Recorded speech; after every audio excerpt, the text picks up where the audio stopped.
Tripura Rahasya, or The Mystery Beyond the Trinity. Chapter 3. The antecedent cause for learning the Gospel. Association with the wise must precede vichara. 1. Having listened to Dattatreya's words, Parashurama was delighted, and continued his questions in all humility. 2. O Bhagavan! It is precisely as my Lord Guru has just said. Truly, a man will ever head for destruction in his ignorance. 3. His salvation lies in investigation, vichara alone. The remote and proximate causes have also been mentioned by thee, and they have been traced to this Mahatma. I am in great doubt on this point. 4. How does that happen, and what is again its proximate cause?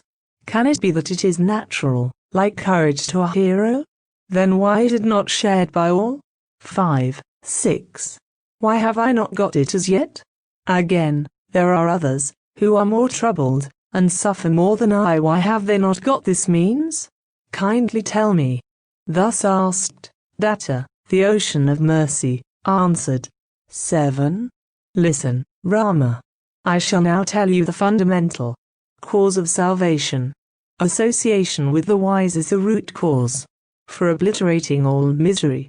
8-9. Association with the sages is alone said to lead to the highest good. Your contact with Samvata has led you to this stage of enlightenment, which is the forerunner of emancipation. On being approached, the sages teach the greatest good. 10. Has anyone ever got anything great without contact with the wise? In any case, it is the company which determines the future of the individual. 11. A man undoubtedly reaps the fruits of his company he keeps. I shall relate to you a story to illustrate this. 12. There was once a king of Dasana by name Muktachyuda. He had 2 sons, Hemachyuda and Manichyuda. 13, 14. They were comely, well-behaved and learned. Once they led a hunting party, consisting of a great retinue of men and warriors, into a deep forest on the Sauro Mountains, a place infested with tigers, lions and other wild animals. They were themselves armed with bows and arrows. 15.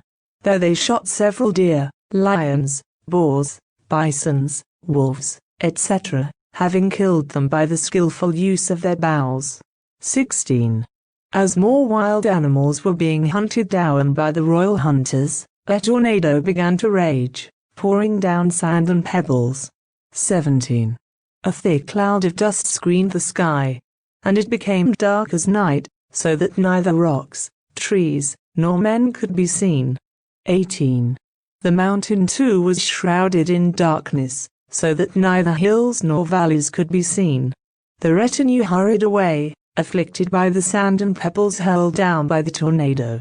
19. A few of them took shelter under rocks, others in caves, and still others under trees.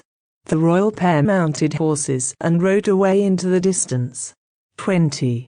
Hemachyuda ultimately reached the hermitage of a sage, which had been built in a fine garden of plantain, date and other trees. 21. There he saw a charming maiden whose body, bright as gold, shone like a flame of fire. 22, 23. The prince was bewitched at the sight of the girl, who looked like the goddess of fortune, and spoke to her thus, Who are you, fair lady, who live fearlessly in such a dreadful and solitary forest? Whose are you? Why are you here? Are you alone? 24. On being spoken to, that spotless maiden replied, Welcome, prince. Please sit down. 25. Hospitality is the sacred duty of the pious. I notice you have been overtaken by the tornado and afflicted. 26. Tie your horse to the date palm. Sit here and take rest, and then you will be able to listen to me in comfort. 27-29. She gave him fruits to eat and juices to drink. After he had refreshed himself, he was further treated with her charming words, which dropped like sweet nectar from her lips. Prince, there is that well-known sage, Drupada, an ardent devotee of Siva, by whose penance all the worlds have been transcended, and who is ever worshipped even by the greatest saints for his unparalleled wisdom, both with regard to this and other worlds. 30. I am his foster child. Hemlika is my name. There was a Vididhari, a celestial damsel, Vajutprabha by name, who was very beautiful. 31. One day she came here to bathe in this river, the Vena, to which Sushina, the king of Vanga, also came at the same time. 32. He saw the celestial beauty bathing. She was the fairest in the world, lithe in body, and with the most beautiful breasts. 33. He fell in love with her, which love she returned. 34. Their love consummated, he returned home leaving her pregnant. 35. Afraid of slander, she caused an abortion. I was however born alive from that womb. 36. As Vrapada came to the river bank for his evening ablutions, he picked me up because of his great love for all, in order to bring me up with a mother's care. 37. He who offers righteous protection is said to be the father. I am therefore his daughter by virtue of this and devoted to him. 38, 39. There is certainly no fear for me anywhere on earth on account of his greatness. Be they gods or asuras, they cannot enter this hermitage with bad motives. If they did, they would only be courting their own ruin. I have now told you my story. Wait here, Prince, a little. 40. That same Lord, my foster father, will soon be here. Salute him and hear him with humility. Your desire will be fulfilled, and you may leave here in the morning. 41. Having heard her and becoming enamored of her, he was silent for fear of giving offense. Yet he became distressed in mind. 42 to 46. Noticing that the prince was love-stricken, that highly accomplished girl continued, Bravo, Prince. Be steady. My father is about to come. Tell him all.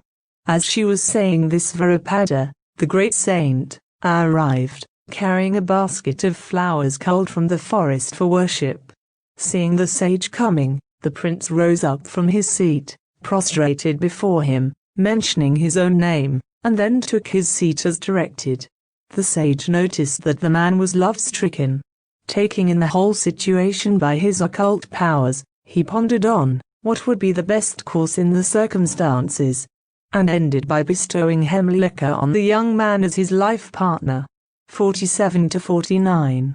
The prince was filled with joy and returned with her to his own capital.